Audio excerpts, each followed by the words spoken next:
नरेंद्र मोदी जी की सरकार का ये 11वां साल चल रहा है। 11 साल बीजेपी की सरकार को अब पूरे भी हो जाएंगे। एक बात जो सबसे ज़्यादा बड़ी है वो है नफरतबाजी, धार्मिक भेदभाव और सबसे बड़ी चीज़ है इस्लामोफोबिया। इस्लामोफोबिया की जो फैलते हुए आपने देखा है उसका ये आलम है कि जो सिटिंग जज हैं हाई कोर्ट के, हाई कोर्ट में जो आज की तारीख में इलाहाबाद हाई कोर्ट में जज हैं, वो जज साहब सीधे तौर के ऊपर खुल के विश्व हिंदू परिषद के कार्यक्रम में जाके मुसलमानों के खिलाफ बोल रहे हैं। और क्या बयान दे रहा है वो तो आपने कल सुना ही था, मैं एक बार फिर सुना दूंगा। लेकिन अब सबसे बड़ा सवाल यह है कि उनको हटाने का और उनकी बर्खास्तगी का जो है वो एक पूरी की पूरी मुहिम छिड़ चुकी है। जज साहब को हटाने की मांग जो है वो तूल पकड़ चुकी है राज्यसभा में, लोकसभा में, और सीधे तौर के ऊपर अब दिख रहा है कि अब इन जज साहब को हटा के ही सब दम लेंगे जो इस देश की अखंडता में विश्वास रखता है, जो इस देश की एकजुटता में विश्वास रखता है। कपिल सिब्बल साहब ने बोला है, रूहुल्लाह साहब ने भी, जो कश्मीर से सांसद हैं, उन्होंने तो एक पूरा ड्राफ्ट मूव किया है। सिब्बल साहब ने बोला है कि इस जज को हटाने में मोदी शाह भी हमारा साथ दें, अगर वो साथ नहीं देंगे तो लगेगा कि वो जज के साथ हैं। बोलते हिंदुस्तान ने इनके इस कोर्ट को, ट्वीट को छापा है, बयान को छापा है।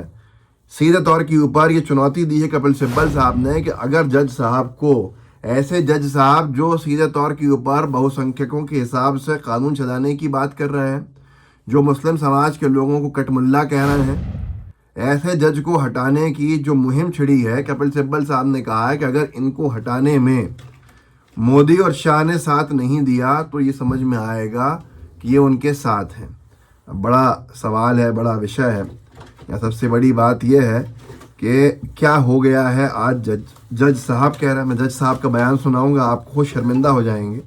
और उसके बाद ज़रा रुकिएगा, क्योंकि देवेंद्र फडणवीस जी ने शपथ तो ली है, लेकिन उनकी शपथ में फिर से बटुए, सोने की चेन, घड़ियां चोरी हुई हैं। ये बताता है कि बीजेपी के कार्यकर्ता, भारतीय जनता पार्टी की जो मंडली है वो कितनी महान है। मिथुन चक्रवर्ती जी की भी एक सभा के अंदर कैसे चोरी हुई थी चीज़, और उनको तो मांग भी करनी पड़ी थी कि ला के दे दो। खैर, इस पर चर्चा बाद में करेंगे। और एक और मस्जिद के ऊपर अतिक्रमण की कार्रवाई की है, उस पर भी बात करनी है। पहले चलते हैं जज साहब की उस बयान पे, जिस बयान पे हंगामा खड़ा हुआ। और हंगामा क्यों ना खड़ा होता, हंगामे की बात भी है। ज़रा सुन लीजिए क्या कह रहे हैं जज साहब।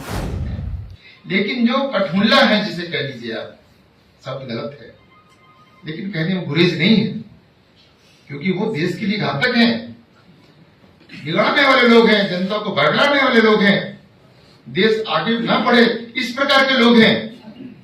उनसे सावधान रहने की जरूरत है। तो आपने सुना क्या महान विचार हैं माननीय जज साहब के।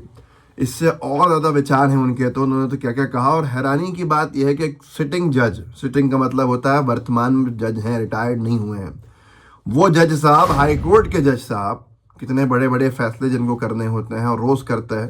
रोज़ाना एक हाई कोर्ट जज के सामने शायद केसेस आते होंगे 150 से 200, उसमें से सुनवाई होती होगी कम से कम 100 केसेस की, जिनमें बहस होती होगी 50 से 60 केसेस में, और फैसले होते होंगे कुछ नहीं तो 25 से 30 केसेस रोज़ाना। जिनके पास इतना सारा न्याय देने के लिए भीड़ रहती हो, अगर वो धर्म देख के बात कह रहे हैं और कह रहे हैं कि बहुसंख्यकों के हिसाब से चलेगा और कटमुल्ला और क्या क्या क्या क्या चीज़ें कही हैं, कॉमन सिविल कोर्ट की जो वो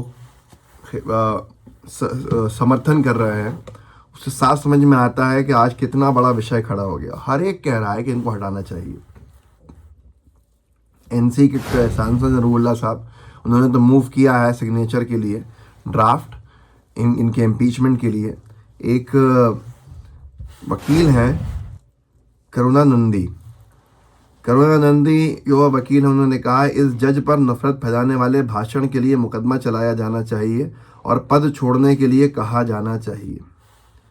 तो आज हर एक व्यक्ति जो है, क्या है वो बहुसंख्यक समाज से हो, अल्पसंख्यक समाज से हो, हिंदू हो, मुसलमान हो, ऐसे जजेस के खिलाफ अपनी मुहिम छेड़ा हुआ है जो नफरत की बात करता है पद पे रहते हुए।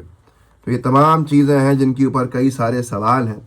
जो मैंने कहा था कि बटुआ चोरी हो गया साहब, क्या क्या चोरी हुआ है जानते हैं? बड़ी अच्छी बात एक मंजीत जी उन्होंने लिखी है। कि जो बने ही ईवीएम की चोरी से हैं उनके शपथ ग्रहण में चोरी नहीं होगी तो क्या पूजा पाठ होगी। खबर यह है आज तक की कि फडणवीस के शपथ ग्रहण में 11 सोने की चेन समेत 12 लाख का माल ले उड़े चोर। इतनी महान पार्टी है तो क्या इससे उम्मीद कर सकते हैं। एक जॉर्ज सोरोस को लेकर भी पवन खेड़ा साहब ने बड़ा खुलासा किया है कि कैसे बीजेपी के नेता, उनके परिवार के लोग जॉर्ज सोरोस के संगठन से जो अलाउंस है, स्कॉलरशिप है, ग्रांट है, वो लेके मोदी जी के एडवाइज़र बन के बैठे हैं। तो अब ये जॉर्ज सोरोस देश विरोधी हैं तो फिर मोदी जी के आसपास की मंडली भी क्या देश विरोधी हो जाएगी, उसके बारे में चर्चा करेंगे। लेकिन मस्जिद पर चर्चा करना बहुत ज़रूरी है। जिस मस्जिद को लेकर बड़ा विषय खड़ा हुआ है, ये मस्जिद है उत्तर प्रदेश में। उत्तर प्रदेश में मस्जिदों पर सारे कार्रवाइयाँ दिखती हैं। फतेहपुर में आज़ादी से पहले मस्जिद बनी थी, सड़क चौड़ीकरण के नाम पर ज़मींदोज़ कर दिया गया। मस्जिद का जो आगे का हिस्सा है उसे बुलडोज़र से गिराया है इन्होंने, शहीद किया है और ये कहा है कि साहब ये अतिक्रमण है। मस्जिद जो है वो 1 सदी पुरानी मस्जिद है और बड़ी 180 साल के आसपास उसका इतिहास है। यहाँ तक कि जितना मुझे मालूम है इसका मस्जिद कमेटी का केस सुनवाई के लिए पेंडिंग था। एक एडजॉर्नमेंट पड़ गया था 6 दिसंबर या 7 दिसंबर को, तो आगे बढ़ गया था। लेकिन उसका इंतज़ार किए बिना प्रशासन ने जल्दी से उसको ज़मींदोज़ करने का फ़ैसला किया एक हिस्से को, और बड़ा भयावह है मैं ये कहूँगा। आप उस वीडियो को देखिए, आपको समझ में आएगा।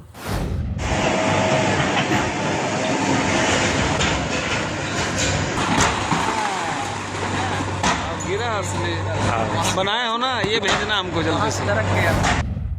तो आज ये तमाम चीज़ें हैं जो आपके सामने हैं।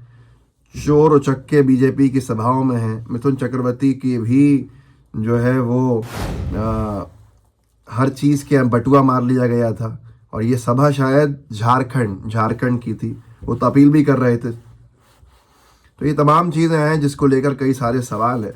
एक सवाल यह है कि जॉर्ज सोरोस को लेकर भारतीय जनता पार्टी बहुत बातें करती है और कहती है कि जॉर्ज सोरोस की वजह से अडानी को निशाने पर लिया जा रहा है।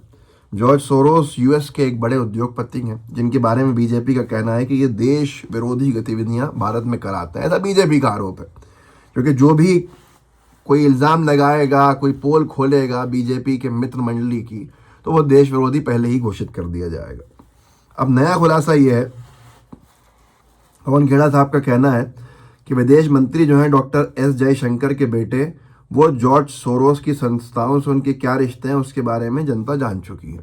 लेकिन अब जो खुलासा हुआ है वो है कि प्रधानमंत्री मोदी जी की जो आर्थिक सलाहकार है भारत सरकार में, सचिव हैं डॉक्टर शमिका रवि, वो भी जॉर्ज सोरोस की संस्था से ग्रांट ले चुकी हैं।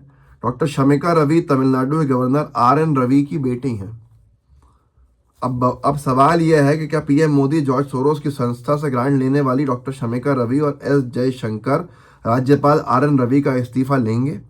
क्या वो डॉक्टर शमिका रवि, एस जयशंकर राज्यपाल RN रवि के खिलाफ कार्रवाई करेंगे? बीजेपी जो है वो अपने ही जाल में फंसती है और कुछ नहीं है। खैर, बीजेपी तो बेशरम लोगों का एक गिरोह है, बहुत सारे उसमें बेशरम लोग हैं। आरोप लगाएंगे जॉर्ज सोरोस पर, लेकिन जॉर्ज सोरोस के जो ग्रांट लिए हुए लोग उनके आसपास अंदर पार्टी के अंदर काम कर रहे हैं या सरकार में काम कर रहे हैं, उन पर कोई एतराज़ नहीं होगा। इस वीडियो को आगे ज़रूर बढ़ाइएगा, लोगों तक ज़रूर पहुंचाइएगा ताकि लोगों में एक जागरूकता आए। जय हिंद, जय भारत। द लाइव टीवी, सच सबसे आगे।